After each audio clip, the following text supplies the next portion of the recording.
రంగాపురం అనే ఊరిలో ఒక పెద్ద మర్రి చెట్టు ఉండేది. ఆ చెట్టుమీద ఒక అందమైన రామచిలుక, ఒక చిన్న పిట్ట స్నేహంగా ఉండేవి.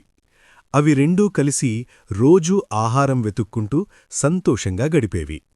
ఒకరోజు ఆకాశంలో ఎగురుతున్న ఒక గ్రద్ద కళ్ళు వీటిమీద పడ్డాయి. ఈరోజు మంచి విందు దొరికింది అనుకుంటూ గ్రద్ద వేగంగా వాటివైపు దూసుకొచ్చింది.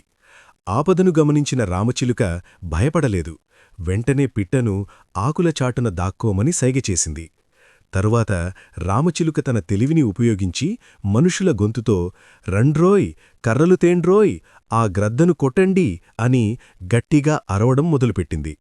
ఆ అరుపులు విన్న గ్రద్ద నిజంగానే కింద మనుషులు ఉన్నారేమో అని భయపడి దిశ మార్చుకొని దూరంగా పారిపోయింది. పిట్ట ఊపిరి పీల్చుకుంది. రామచిలుక సమయస్ఫూర్తి వల్ల తమ ప్రాణాలు దక్కాయని పిట్ట దానికి కృతజ్ఞతలు చెప్పింది. ఆ రోజునుంచి వాటి స్నేహం మరింత బలపడింది. నీతి: ఆపద వచ్చినప్పుడు భయపడకుండా తెలివితో ఆలోచించాలి.